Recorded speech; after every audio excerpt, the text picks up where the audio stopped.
Hello, I'm Marianne Meed Ward, a downtown resident and business owner, and a candidate for Ward 2 in the upcoming municipal election in Burlington on October 25th. One of the key reasons that I'm running is to ensure a vibrant downtown for businesses, residents, and visitors. But one of the key things standing in the way of that is adequate parking. That's what I've heard from businesses and residents, and in a lengthy conversation with the head of the Burlington Downtown Business Association in the offices behind me. Here's what businesses are saying about parking in the downtown in a recent survey by the association. The current lack of free parking and parking in general in the downtown is a great detriment to doing business in the downtown core. My observation is that we had a healthy downtown as measured by the ability to park.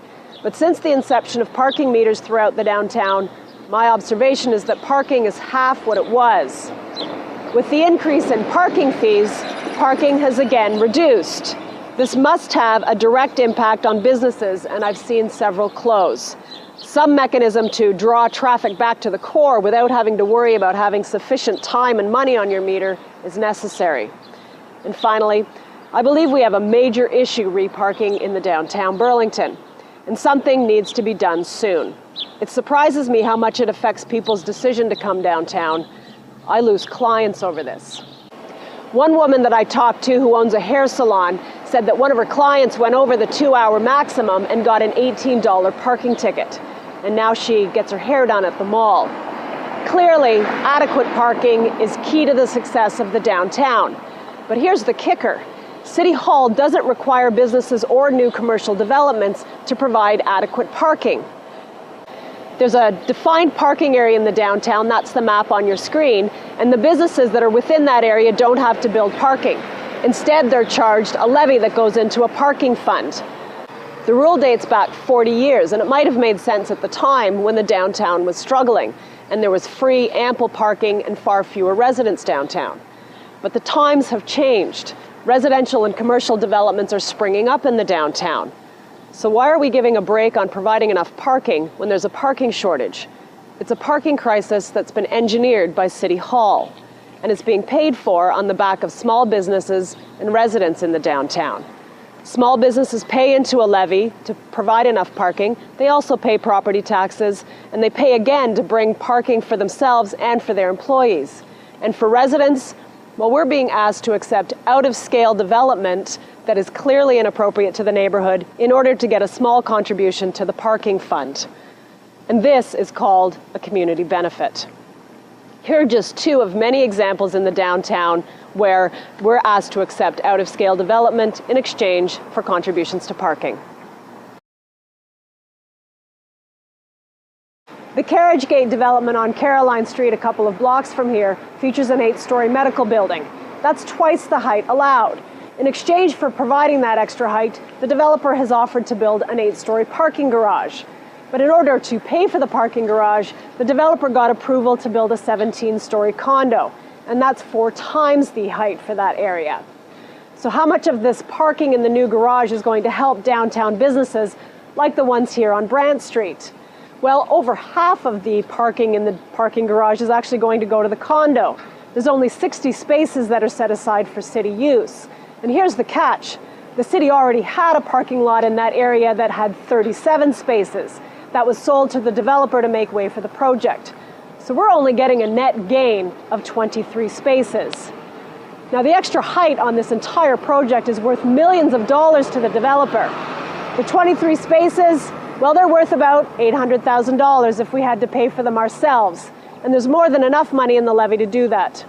Clearly, this is not a fair trade.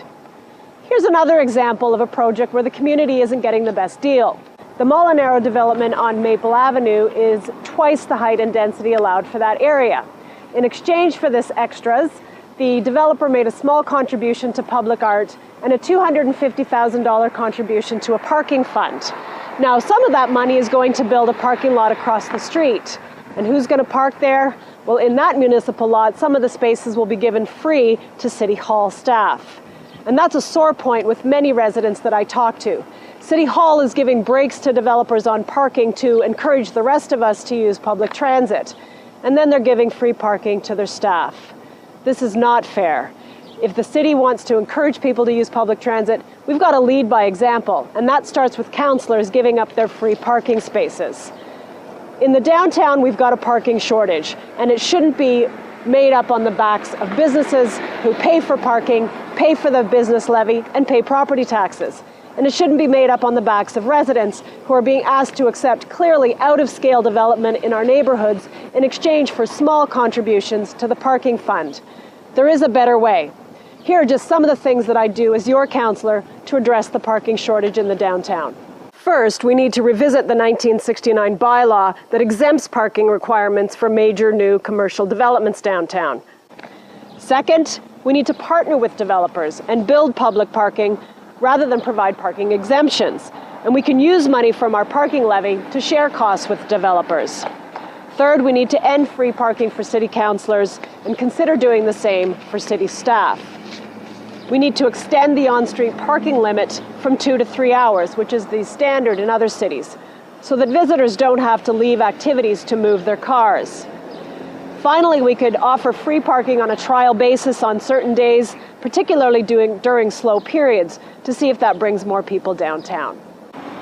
As a downtown resident, a downtown business owner of a communications consulting business, and a member of the Burlington Chamber of Commerce, I've got a lot of reasons to want to see our downtown succeed, not only for businesses and residents, but also for visitors.